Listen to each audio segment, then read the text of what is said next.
그렇다면 우리는 어떤 결론에 도달할 수 있나? 50평 규모의 근무인원 2명, 그리고 매출 2천만 원은 사업성에 메리트가 없다. 즉, 이렇게 운영하면 망한다는 겁니다.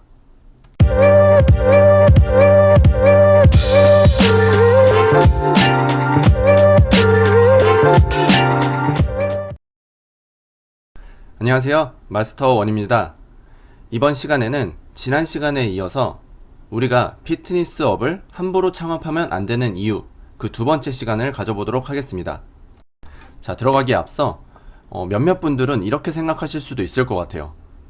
굳이 이렇게까지 해야 하는 이유, 이렇게까지 보여줘야 하는 이유가 무엇일까? 그거에 대해서 좀 얘기를 해볼 텐데, 제 생각은 이렇습니다. 아무리 논리정연한 말이라도 그냥 하면 안 된다, 무리다, 이런 식의 말은 그냥 저의 그냥 피셜로서 하는 말처럼 들리실 수가 있어요. 근데 이렇게 표준화된 시스템과 산술 데이터를 가지고 시각적인 반증을 통해서 피트니스 창업의 현실을 직간접적인 체험을 느끼게 하고 싶은 거예요, 저는. 마치 회원님들 상담할 때 인바디 자료를 갖고 이제 상담을 하는 것과 똑같다고 생각하시면 될 것 같아요. 자, 그럼 여기까지 서론을 마치고 지난 시간에 잠깐 보여드렸던 엑셀 파일에 대한 표 설명을 들어가도록 할 텐데요. 자, 그림에 보시는 표 1과 표 2가 있습니다. 표 1은 매출 대비 각 비용을 비율로서 산정하여 수익률을 계산한 표이고, 표 2는 센터의 규모와 그에 따른 각 비용을 각각의 기준으로 수익률을 산정한 표예요. 여기에는 가정이 있습니다. 자, 양쪽 다 적용이 되는 가정인데, 비용 중 가장 많은 부분을 차지하는 급여만 변동비용으로 놨어요. 그리고 다른 변동비는 예를 들어 광고비, 운영비 이런 것들이 있겠죠. 그런 변동비는 예산 형식의 고정 비용으로 취급을 했습니다. 이렇게 어느 정도 가정을 놓고서 이제 설명을 드리는 이유는, 이 비용 중 가장 많은 비용을 차지하는 게 급여잖아요. 이 급여가 가장 많은 비용을 차지한다는 거는 역으로 가장 많은 영향을 미친다는 거죠. 그래서 일단 요거를 갖고서 설명을 드리려고 하는 거죠. 그렇다면 이제 표 1부터 설명을 드릴 텐데, 자, 표 1은 비용을 매출 대비 비율로서 산정을 한 거예요. 그렇지만 이건 그냥 이론적인 참고치일 뿐입니다. 실제로 우리가 운영하는 비용과는 많이 다를 거예요. 자, 요런 것들이 다 참고치라는 거죠. 이 메모 안에 제가 써놨는데, 자, 그러면 먼저 이론적인 비율에 따른 비용으로 그 수익을 한번 따져볼 거예요. 그리고 현실적인 부분을 넣었을 때 어떻게 또 결과가 달라지는지 살펴볼 겁니다. 그럼 일단 저번 시간에 다뤘던 이론적인 적정 참고치에 대해서 한 번만 더 간단하게 짚고 넘어갈 텐데, 이 급여는 매출 대비 35%가 적정 비율이라고 말씀을 드렸었어요. 그리고 이 급여 총액에는 퇴직급여 충당금과 직원 지급급여라는 금액이 같이 포함되어 있는 금액입니다. 여기서 퇴직급여 충당금에 대해서 간단하게 이제 언급을 하자면, 이 퇴직급여 충당금은 이 매출 대비 비율을 적정하게 이제 산정해서 금액을 정하기보다는 현재 근무 인원 대비 비율로 산정을 하는 거예요. 그래서 근무 인원이 많아지면 많아질수록 증가하기 마련이죠. 그래서 제가 이제 급여 총액에는 이 두 가지의 금액이 같이 들어가야 된다라고 말씀을 드렸었는데, 사실 지금은 이게 빠져 있어요.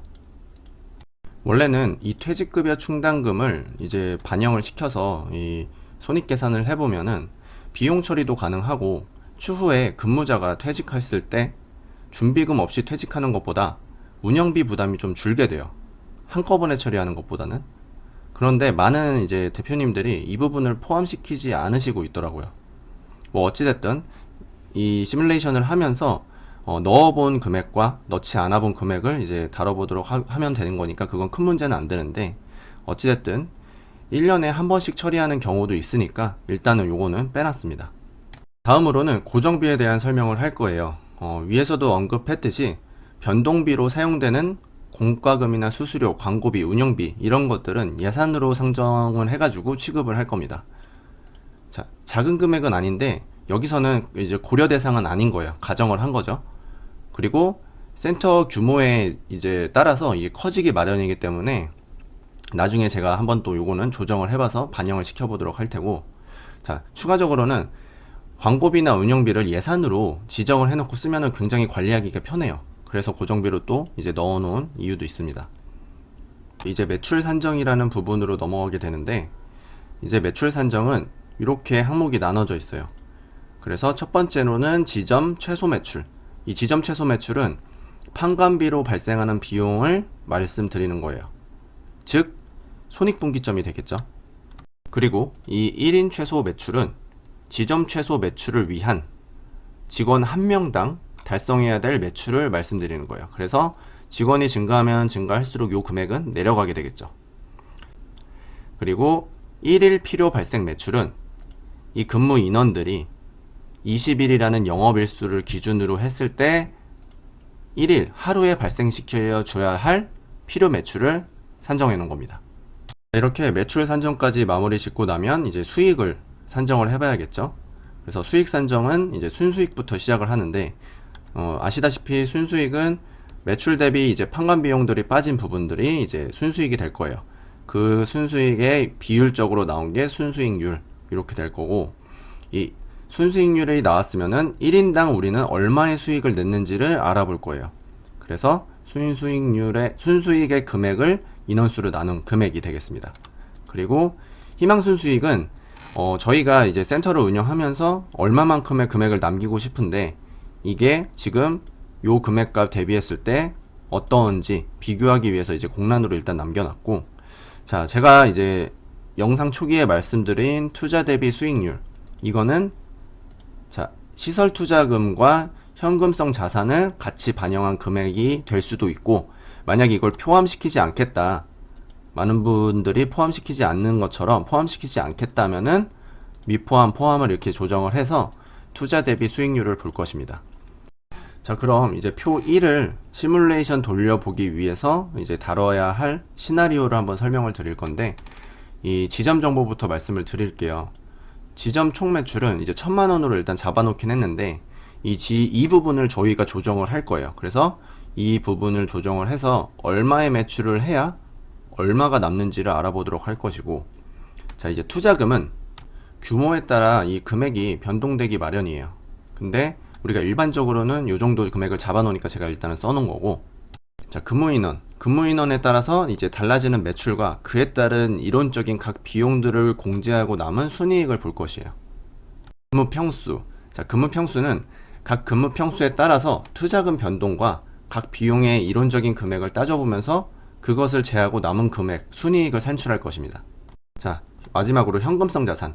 이 현금성 자산은 위에 이제 시설 투자금에 권리금이나 보증금이 들어가 있지 않은 상태잖아요. 근데 이제 이것을 현금 자산을 투자금에 포함시키는 것과 아닌 것, 요 부분으로 조절할 수가 있는데, 그것에 대한 차이점을 저희가 관찰해 보도록 할게요. 자, 그럼 이 지점 정보를 하나하나씩 설정해 가면서 센터를 완성시켜 볼 거예요. 자, 먼저 지점 총 매출은 아직은 냅두겠습니다. 아직 매출이 발생하지 않은 이제 창업 센터이기 때문에 먼저 우리는 시설 투자를 해서 센터를 만들어야 돼요. 그러면 보통 우리가 창업을 할 때 40-50평 정도에서 PT샵을 창업을 하죠. 그때 투자금이 얼마나 들어가냐라고 얘기를 들어보니 보통은 한 5천만원 정도라고 말씀을 하세요. 여기는 보증 권리금 제외입니다, 일단. 그리고 근무인원은 몇 명이나 근무를 하냐? 한 명으로 하는 경우는 별로 없어요. 보통은 이제 2명 이상이긴 한데, 일단 한 명으로 해볼게요. 한 명으로 해보고 또 이제 조정을 할 거니까 일단 한 명으로 해보겠습니다. 근무 평수는 50평 이렇게 설정을 했고, 현금 자산은 일단은 권리금, 보증금 요거는 뺄게요. 일단 빼고 다시 나중에 추가시켜서 요 수익 산정되는 거를 한번 보도록 하겠습니다. 자, 이렇게 이제 투자금과 인원과 평수만 설정을 했는데 아직 나오지 않죠. 매출이 안 나왔기 때문이에요. 이 표는 매출 대비 비율로 각 비용을 산정하는 표이기 때문에. 그렇다면 매출을 설정해 보도록 할 텐데요. 현재 한 명이 근무를 하니까 실질적으로 가능한 매출을 설정해 보도록 할 거예요. 저는 일단 1000만원이라고 잡았습니다. 이 매출이 실질적으로 지속 가능한지에 대한 부분은 이후 설정에 대해서 한 번 더 설명해 드리도록 하겠습니다. 자, 그럼 1000만원이라는 매출을 하고 나니 급여는 35%인 350만원이 빠져나가게 되고 나머지 고정 비용들이 쭉 빠져나가서 수익이 380만원이 남는다는 결론이 나옵니다. 근데 이게 가능하냐 이거죠. 아마 이 표를 자세하게 보신 분들은 아실 수 있는데 여기 맹점이 있어요. 고정 비용에 임대료. 우리는 지금 50평이라는 규모의 센터를 운영하고 있는데 임대료가 100만원이다? 말도 안 되죠. 따라서 제가 적어놓은 이 매출에 대한 10% 정도가 임대료로 책정돼야 되는 규모이다 라는 것은 여기선 적용이 되지 않는다는 거예요. 그래서 실제 금액을 한번 적용시켜 본다 라고 했을 때는 임대료가 500만원으로 올라가게 됩니다. 이 500만원에 대한 금액은 근무 평수당 10만원 정도로 임대료를 책정을 해놨어요. 이것을 모든 케이스를 다 이제 충족할 수는 없지만 일단 요 정도만 하면 적절하지 않을까 해서 이렇게 설정을 해봤고, 그래서 실제 임대료를 반영한 고정비를 재반영하니 수익은 마이너스 금액이 나오게 되는 겁니다. 결국 현재 운영하는 50평의 센터 규모 대비 지점 총매출 1000만원이라는 금액은 부족하다는 거죠. 즉 이렇게 운영하면 망한다는 겁니다. 그러면 우리는 이 매출 규모를 올려야 하는데 이 매출 규모를 혼자서 계속 1000만원, 1500만원, 2000만원 이렇게 올릴 수 있냐는 거죠. 그렇기 때문에 우리는 근무 인원을 늘릴 수밖에 없는 거예요. 자, 근무 인원을 늘려보겠습니다. 근무 인원을 늘렸다면 같이 매출도 올라간다는 가정을 두는 거예요. 자, 2천만원으로 올렸어요. 자, 그러면은 쭉 우리가 판관비 제외하고 매출 이제 산정을 해보고 나서 보니 순수익이 460만원이 남았다 이런 결론이 나와요. 근데 여기서도 마찬가지로 매출 1000만원일 때처럼 의구심이 드는 부분이 있어요. 여러분도 드셔야 하고요. 아마 운영을 좀 해보신 분들은 아실 겁니다. 먼저 첫 번째로 매출 2천만원에 대한 의구심이 들어요. 두 번째로 변동비, 즉 급여에 대한 부분이 고려가 안 됐다는 거죠. 이 두 번째인 변동비, 급여에 대한 부분은 이후에 알아보기로 하고 첫 번째 사항을 먼저 짚고 넘어가겠습니다. 아시다시피 이 매출은 인원이 증가한다고 비례적으로 매출이 증가하지는 않아요. 그렇다면 뭐하러 여기서 2명하고 2천만원씩 했느냐? 당연히 이렇게 증가하지 않는다는 걸 알지만 우리는 이 부분까지도 생각을 해봐야 된다는 거를 말씀드리고 싶은 거예요. 최소한 이거 정도는 생각을 하고서 우리가 창업을 들어가야 하지 않느냐 이런 거죠. 자, 그럼 이 매출이 비례적으로 증가하지 않는 이유가 있는데 그 이유는 첫 번째로 직원은 나와 똑같은 능력을 가진 사람이 아니에요. 그렇기 때문에 내가 혼자 운영해서 1000만원을 할 수 있다고 하더라도 새로 들어온 직원이 나와 똑같은 매출을 할 거라는 착각을 하면 안 된다는 거죠. 두 번째로는 이 매출에는 신규 재등록, 소개, 복회에 대한 금액이 포함되어 있는 금액인데 이 매출을 유지하려면 이 매출 유형에 대한 선순환이 반복돼야 되는 겁니다. 근데 그게 안 된다는 거죠. 여기서 선순환에 대한 내용을 잠깐 살펴볼 텐데요. 이 매출의 선순환이 일어나려면 몇 가지 조건이 필요합니다. 먼저 신규 유입의 안정성. 자, 신규 유입의 안정성이 만약에 결여가 된다 했을 경우에는 재등록 매출로 메꿔줘야 할 필요가 있어요. 그리고 다음으로는 직원의 회원 유지 안정화가 필요합니다. 만약 이게 결여된다면 신규 매출로 메꿔야 할 필요가 있죠. 그리고 마지막으로 이러한 신규 재등록 유입에 대한 공간 확보가 필요합니다. 여기서 공간이라는 개념은 유입을 받아들일 수 있는 수업 시간을 말합니다. 근데 트레이너의 회원관리 부족으로 인해 수업 소진이 제대로 이루어지지 않는다면 회전율은 떨어질 것이고 우리는 다시 직원을 추가 고용해야 하는 것입니다. 이런 추가 고용으로 인해서 우리는 다시 비용이 증가할 것이고 이런 비용 증가는 우리의 수익을 감소시킵니다. 이러한 상황은 회원님들이 한꺼번에 종료되는 경우가 발생될 수 있고 여기에 더불어 약간의 시장 역풍이 불어닥친다면 공간이 대규모로 발생하고 이는 직원과 기업, 수익이 전체적으로 감소되는 결과를 초래하게 됩니다. 여기까지 매출 달성의 의구심에 대한 내용을 살펴봤는데요. 결론적으로 이러한 직원의 능력 문제와 매출의 선순환 이슈가 있으니 인원 증가가 매출의 비례적인 증가라고는 생각하지 말자라고 말하고 싶습니다. 여기서는 우리가 수익을 남기기 위해 매출 규모를 늘리는 과정의 가정이기에 이렇게 하면 안 되고 저렇게 하면 안 된다는 것을 보여드리고자 하는 것입니다. 자, 그러면 이 2천만 원이라는 매출은 그렇다 치고, 여기서 그렇다 치고라는 건 아까 말씀드렸던 신규 재등록 소개 복회에 대한 부분까지 다 고려를 해서 2천만 원 할 수 있다 이거예요. 자, 그렇다면은 460만 원 정도의 금액이 남는 게 맞는 것이냐, 이런 것도 한번 따져봐야 된다는 거죠. 즉 이것이 두 번째 내용인 변동비, 즉 급여에 대한 부분이 미고려되어 있다는 사항에 관한 것인데요. 과연 이 금액이 맞을까요? 우리가 또 뭘 보기로 했었죠? 이 변동비라는 급여를 보기로 했어요. 자, 급여가 700 정도가 나간대요. 어떻게? 이 근거가 뭐죠? 2천만 원이라는 매출에서 35%의 비율이 적정하니까 그 금액만큼만 빼준 거예요. 근데 현실은 다르죠. 현실은 700만 원이 나가는 게 아니라 더 나가죠. 보통 우리가 직원의 급여 구조를 따졌을 때 일반적인 PT샵 같은 경우에 수업료를 5대5로 나눠서 가져간단 말이에요. 5대5라는 거는 매출의 절반을 직원이 가져간다는 소리예요. 그러면 여기는 35%가 아니라 50%가 되겠죠. 근데 거기에 수업료만 있나요? 수업료가 아니라 인센티브까지 있죠.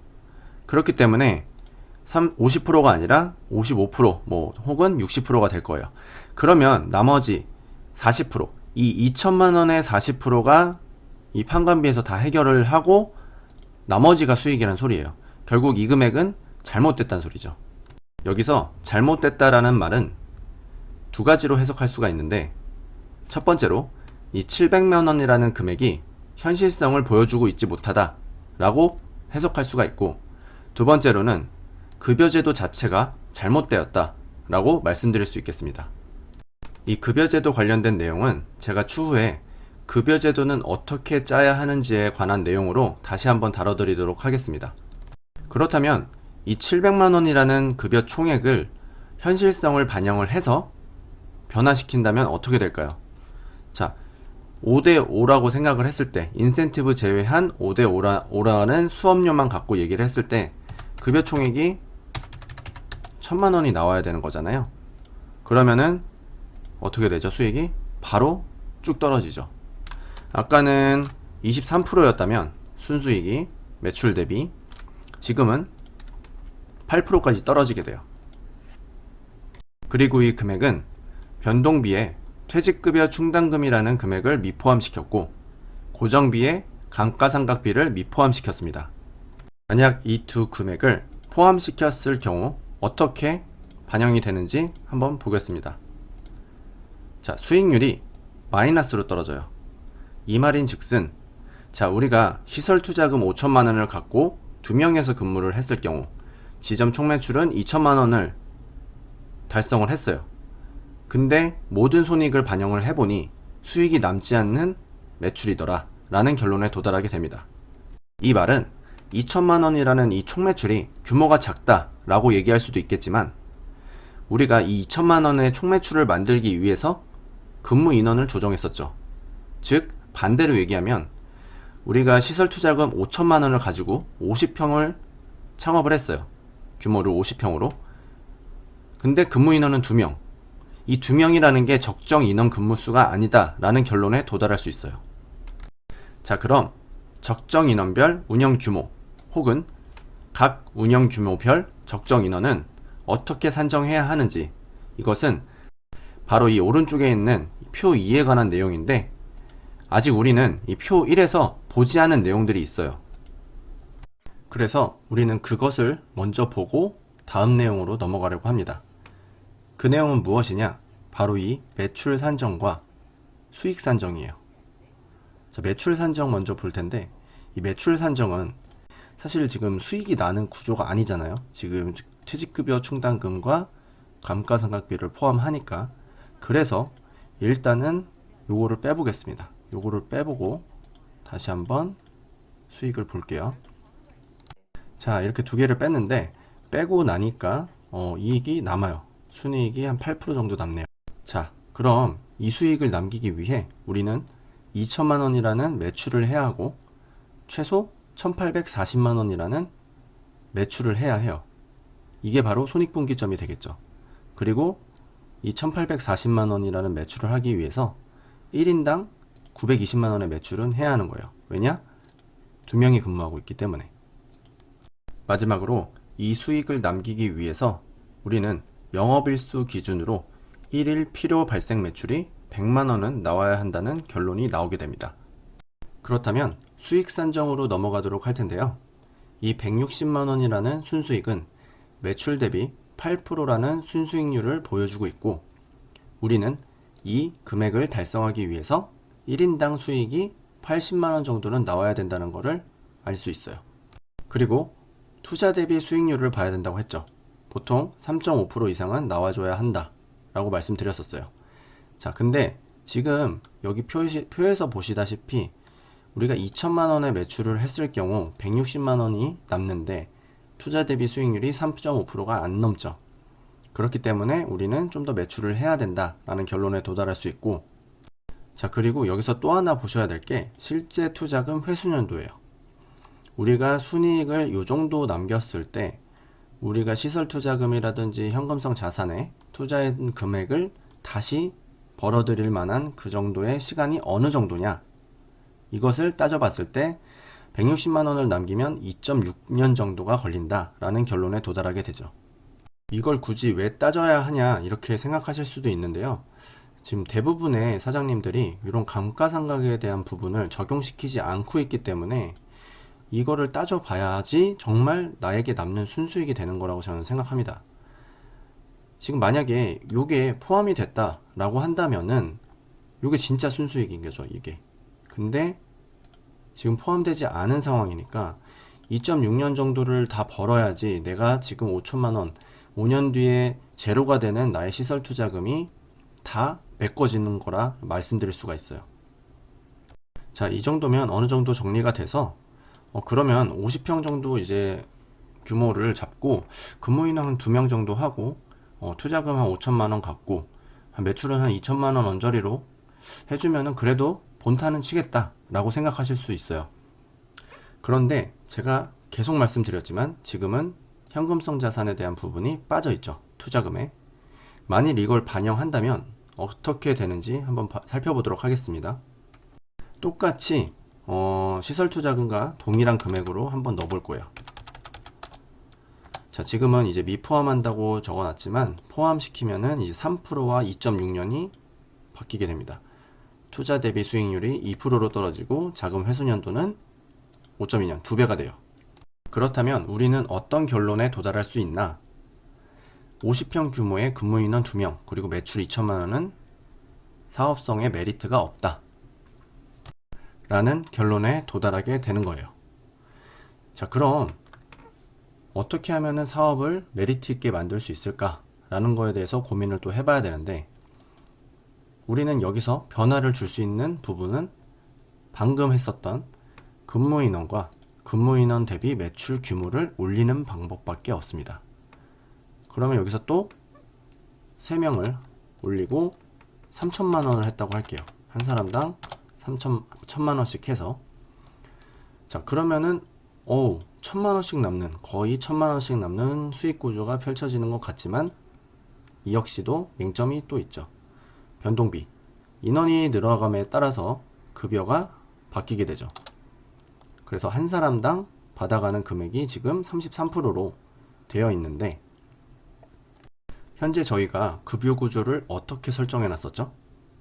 수업료의 반, 즉 매출의 반이 급여로 빠져나가게 설정을 해놨었어요. 즉 1,000만 원이 아니라 1,500만 원이 급여로 빠져나가야 한다는 거예요. 자, 이렇게 되면은 그래도 490만 원이 남는 비즈니스 모델이 나오게 되죠. 수익률도 3.5%가 넘는, 그리고 회수년도도 한 2년 정도면은 우리가 투자한 금액을 다 회수할 수 있다 라는 결론에 도달하게 돼요. 그럼 이 구조로 창업을 하면 되겠다 라고 생각하실 수 있는데, 여기서 또 맹점이 있습니다. 매출, 이 3천만 원이라는 매출을 매월 달성할 수 있는 자신감이 있으시냐 이거예요. 있다면 하셔도 돼요. 그런데 복병이 있죠. 또 있어요. 근무인원. 나와 똑같은 사람을 가지고서 동업을 하면 또 상관은 없겠지만, 상관이 없는 것도 아니고 그나마 괜찮겠지만, 근무인원이 3명, 4명, 5명이 될수록 나와 똑같은 능력을 가진 사람을 찾기가 힘들다는 거예요. 즉 매출이 똑같이 비례적으로 증가하지 않는다는 거죠. 그래서 그러한 매출을 달성할 수 있는, 그러한 성과를 낼 수 있는 팀빌딩이 또 굉장히 중요하죠. 이런 팀빌딩까지 자신이 있다 라고 하신다면 우리가 지금 보여주었던 이 모델을 갖고 창업을 하셔도 상관없을 것 같아요. 근데 대부분의 대표님들이 이것까지 다 고려를 하셔서 창업을 하시는지는 의문입니다. 사실 의문이에요. 대부분이 이렇지 않고 창업을 하시더라고요. 물론 모든 게 다 준비된 상태로 시작할 수는 없습니다. 사업은 시기라는 것도 중요하기 때문이죠. 하지만 준비는 안 되어 있더라도 적어도 알고는 있어야 하며, 그래야 대안을 마련하고 대비를 할 수 있다고 생각합니다. 자, 그럼 여기까지 매출 대비 비율로서 각 비용을 산정하고 수익을 계산해 봤는데요. 비율로만 비용을 책정하기에는 현실성을 반영하고 있지 못하고 그 결과도 확연하게 차이가 나는 것을 보셨을 겁니다. 그렇다면 이 주제에 관한 다음 강의에서는 센터의 규모별로 현실성을 반영한 좀 더 디테일한 수익 구조를 적용해 볼 건데요. 이를 통해 내가 놓인 상황에서 도대체 얼마의 비용을 갖고 창업해야 하는지, 몇 명으로 하는 게 적합한지, 그리고 그렇게 운영하면 비전은 있는지 하나하나 살펴보도록 하겠습니다. 긴 영상 시청해주셔서 감사드리고요. 현재 센터 운영에 어려움을 겪고 계시는 분들이 있으시다면 영상 하단에 이메일로 연락 주시면 되겠습니다. 저의 영상이 도움이 되셨거나 좀 더 보고 싶으시다면 구독과 좋아요 그리고 알림 설정까지 부탁드립니다. 감사합니다.